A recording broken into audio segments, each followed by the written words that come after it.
अगर आपकी विज्ञान में दिलचस्पी है और इस वजह से आप विज्ञान से दूर भागते रहे हैं कि उसमें तमाम तकनीकी चीजें हैं जो आपको समझ में नहीं आएंगी, तो ये बहुत ही सहज ढंग से आपको विज्ञान के तमाम रहस्यों, उसके सवालों और भविष्य में विज्ञान की दिशा क्या होने वाली है, क्वांटम कंप्यूटर किस तरह से काम करने जा रहे हैं, तो उन सारे सवालों के बारे में ये किताब बहुत विस्तार से और बहुत मजेदार तरीके से बात करती है।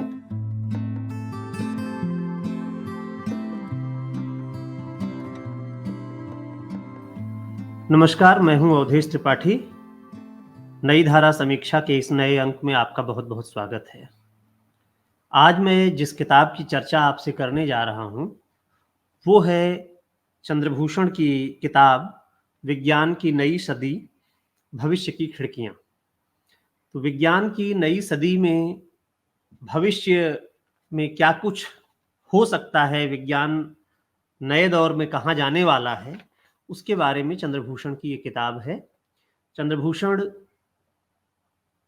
खास तौर से विज्ञान और गणित के लेखन में, इसके संबंधित लेखन में बहुत रुचि रखते हैं।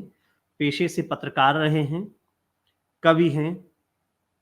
पक्षों का घर नाम से उनका एक संस्मरणात्मक उपन्यास भी आया है और उनकी बहुत अलग अलग तरह की रुचियां हैं। अभी कुछ ही दिन पहले भारत से बौद्ध धर्म कैसे गया, इस शीर्षक से एक भारत से बौद्ध धर्म की विदाई के सिलसिले में भी किताब आई है। तिब्बत पर एक किताब है उनकी, तुम्हारा नाम क्या है तिब्बत। और विज्ञान लेखन के सिलसिले में कहा जाए तो हमें आमतौर पर दो तरह की जटिलताएं देखने को मिलती हैं। एक तो ये होता है कि विज्ञान के बारे में जब भी लोग बात करते हैं तो वो इतना ज़्यादा तकनीकी चीज़ों में चले जाते हैं और इतने ज़्यादा कैलकुलेशंस, और एक बहुत वो नीश एरिया हो जाता है, बहुत ही एक विशेषज्ञता का इलाका हो जाता है। और ऐसे में सामान्य लोगों की जो रुचि होती है विज्ञान के बारे में, और यही बात गणित के बारे में भी है, तो जो सामान्य लोगों की रुचि होती है वो उसमें फिर नहीं बरकरार रख पाते हैं। कुछ खास तरह के लोग जिनकी विशेष रुचि है विज्ञान में या गणित में, वही लोग उन विषयों के बारे में पढ़ते हैं। तो विज्ञान के बारे में ये जो अरुचि है, इसका एक कारण विज्ञान लेखन भी है। अगर हम विज्ञान को आम फहम जुबान में, आम लोगों को समझ में आने वाली भाषा में रोचक तरीके से लिखें, तो विज्ञान के जितना आकर्षक, विज्ञान के जितना मन रमाने वाला शायद ही कोई दूसरा विषय हो। चंद्रभूषण ने विज्ञान लेखन में ये जो गैप है, इस गैप को पाटने की कोशिश की है। वे इस किताब में जो लेख संकलित हैं उनमें से कई लेख तो हैं जो कि पहली बार यहाँ पर हैं। कुछ लेख वे सोशल मीडिया पर अलग अलग समयों में लिखते रहे हैं या उनके बारे में चर्चा करते रहे हैं, और उनका एक तरह से कहा जाए तो ज़्यादा विस्तृत और परिवर्धित रूप है। जैसे एक लेख का अगर मैं उदाहरण दूं, तो चंद्रमा की गंध कैसी है।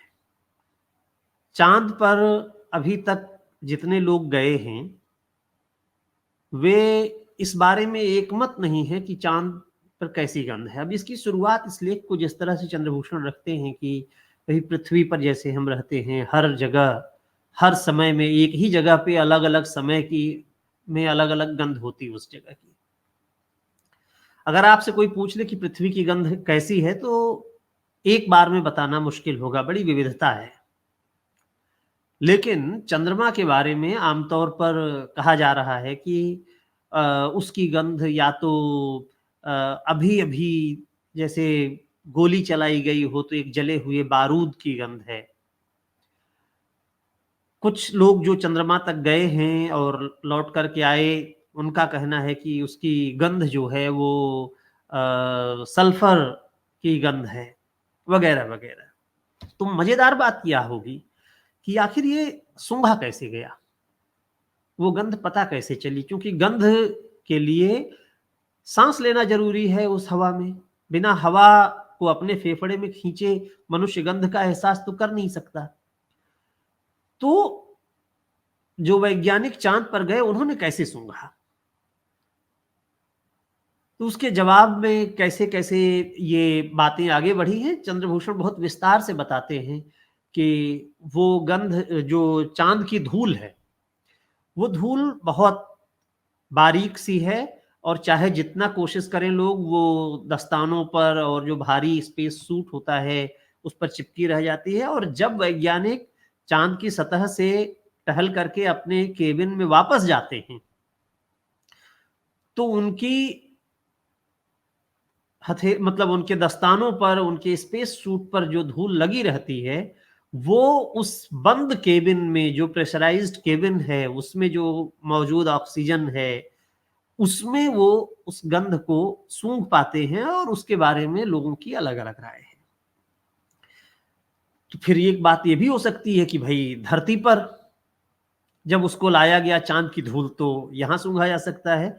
अभी तक ऐसा किया नहीं जा सका, क्योंकि जितनी बार चाँद की धूल धरती पर लाई गई, तो उसमें दिक्कत ये हो गई कि वो जैसे ही हमारे वातावरण के संपर्क में आई, तो यहाँ की ऑक्सीजन, यहाँ की नमी, ये सब उसकी गंध को बदल देते हैं, उसकी केमिस्ट्री चेंज कर देते हैं।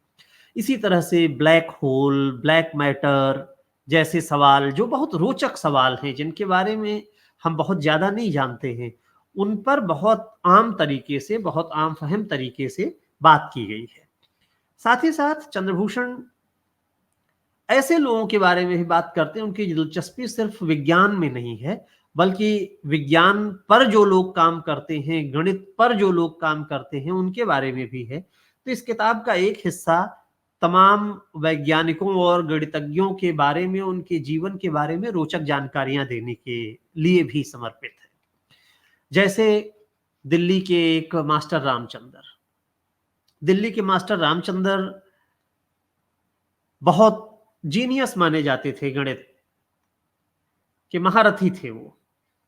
और मास्टर रामचंद्र 1857 के संग्राम के काफी पहले, जब दिल्ली में दिल्ली कॉलेज बना, तो दिल्ली कॉलेज में वो अध्यापक हो गए और उर्दू की 2 पत्रिकाएं निकालते थे। बड़े मकबूल थे, पूरा जो दिल्ली का पढ़ा लिखा समुदाय था उसके बीच। फिर उनको एक ईसाई पादरी ने समझाया कि उनको क्रिश्चियनिटी स्वीकार कर लेनी चाहिए। वो ईसाई धर्म उन्होंने स्वीकार कर लिया और उसके बाद का जो समय है वो ये है कि यहाँ का जो संभ्रांत पढ़ा लिखा तबका था, उसके साथ एक अलगाव हो गया मास्टर रामचंद्र का। 1857 में जब बगावत हुई, तो मेरठ से आए सिपाहियों ने दिल्ली में उन लोगों को पहले मारा जिन्होंने अंग्रेजों के साथ दोस्ती कर ली थी या अंग्रेजों का धर्म अपना लिया था। खैर मास्टर रामचंद्र उससे बचकर निकल गए थे और बाद में जब विद्रोह शांत होता है, उसके बाद जब वो दिल्ली लौटते हैं, तो उनको अंग्रेजों के हाथों बहुत अपमान सहना पड़ता है।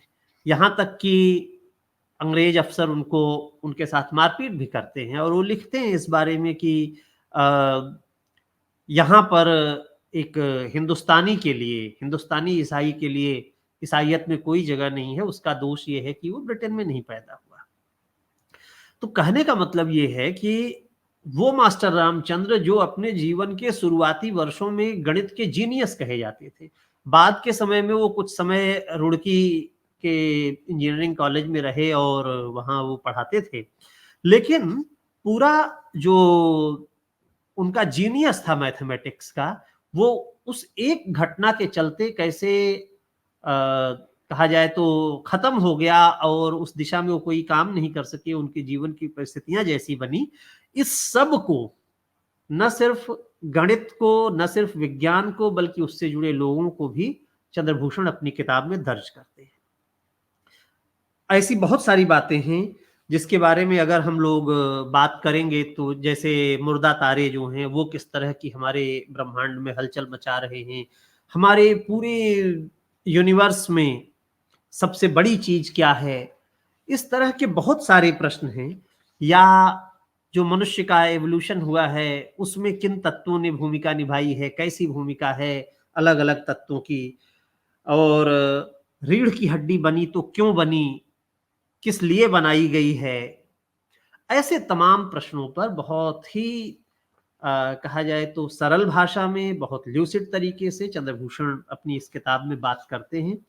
ये किताब, अगर आपकी विज्ञान में दिलचस्पी है और इस वजह से आप विज्ञान से दूर भागते रहे हैं कि उसमें तमाम तकनीकी चीज़ें हैं जो आपको समझ में नहीं आएँगी, तो ये बहुत ही सहज ढंग से आपको विज्ञान के तमाम रहस्यों, उसके सवालों और भविष्य में विज्ञान की दिशा क्या होने वाली है, क्वांटम कंप्यूटर किस तरह से काम करने जा रहे हैं, आज के सुपर कंप्यूटर से भी अलग एक कैसे दुनिया बनने जा रही है क्वांटम कंप्यूटर्स की। तो उन सारे सवालों के बारे में ये किताब बहुत विस्तार से और बहुत मज़ेदार तरीके से बात करती है। आप इस किताब को ज़रूर पढ़ें। बहुत-बहुत धन्यवाद।